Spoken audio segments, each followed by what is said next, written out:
Bismillahirrahmanirrahim. Elhamdülillahi Rabbil alemin. Ve l'aqibatu lil muttaqin.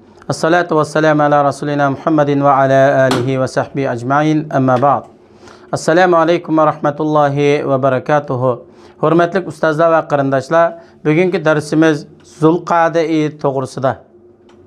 Zulqa'da bo'lsa, Hijriya yili bo'yicha 11 oy bo'lib, bu oyning Zulqa'da deb atilishi bu oy urush qilish cheklangan oy bo'lganligi uchun o'z davridagi arablar bu oyda o'zaro hujum qilishmaydi va urush qilmaydi.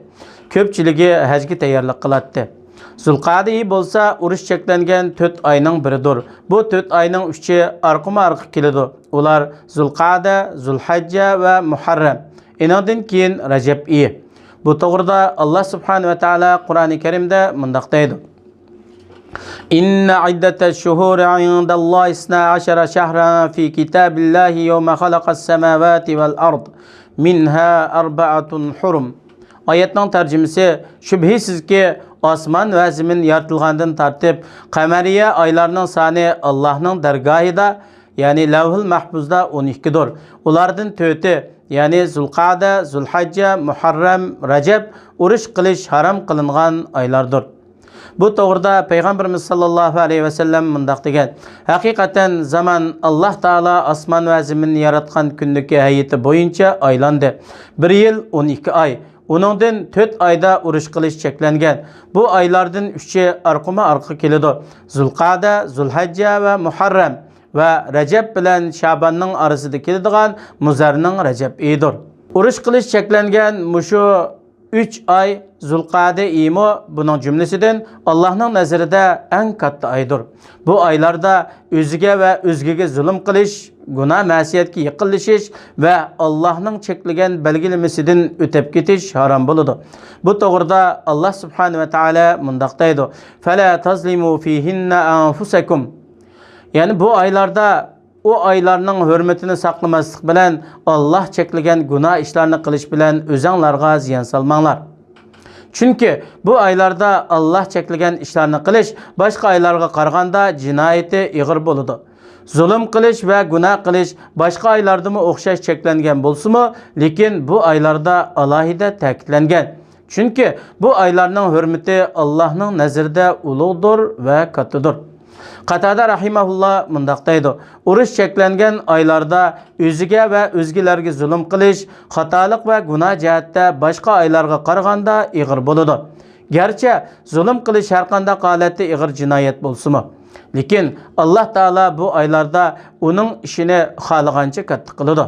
Arablar jahiliyat davrida haramni va urush qilish cheklangan oylarni bak ulug'laydi. Shuning jumlasidan ular bu shaharda va bu oyda kishilarni qo'rqitmaydi. Qon da'vosi va qisas da'vosi qilmaydi. Hatto bir kishi urush cheklangan oylarda yoki haramda otasining yoki o'g'lining yoki qarindishining qotilini ko'rsimi, uningdan qisas ololmaydi. Uni qo'rqitolmaydi va uningga qo'l so'zishga petinolmaydi.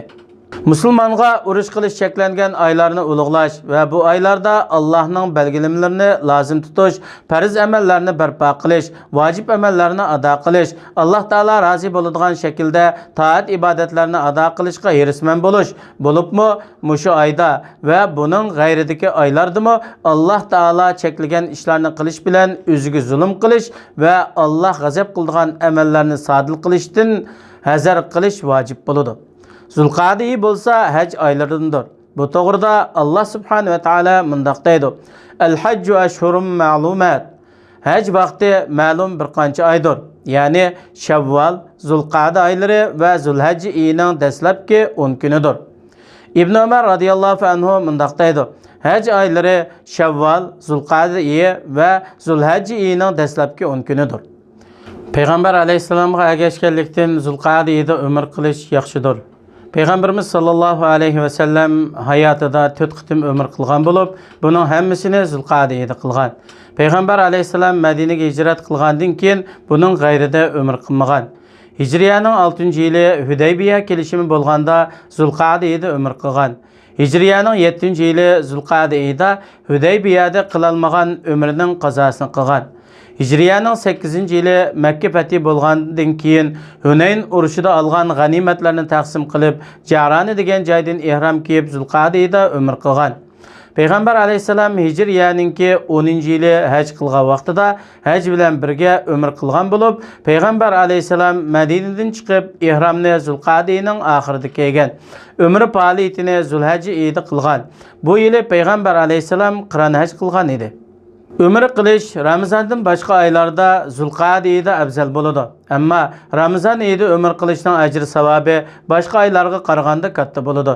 Chunki bu to'g'rida Payg'ambar alayhisalom mundaq degan: Ramazonda qilgan umra hajning savobiga barobar bo'ladi yoki men bilan birga haj qilganning savobiga barobar bo'ladi.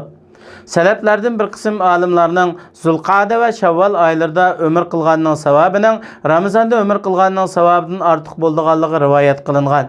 İbn Umar radıyallahu anhu, Ayşe radıyallahu anha, Ata ibn Abi Rabah rahimahullah qatarlıqlarmı şundaq qarashdi bo'lgan.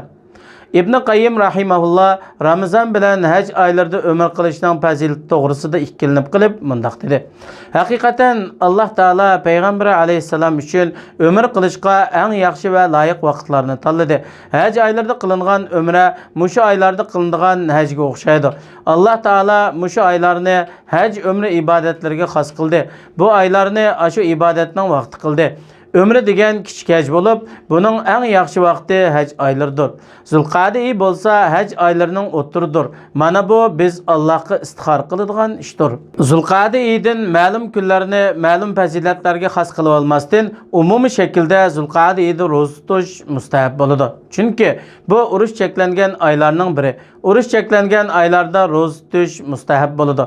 Bu to'g'rida zaif bo'lsa-mu, urush cheklangan oylarning ba'zida ro'za tutgan va ba'zida tutmagan degan hadis bayon qilingan.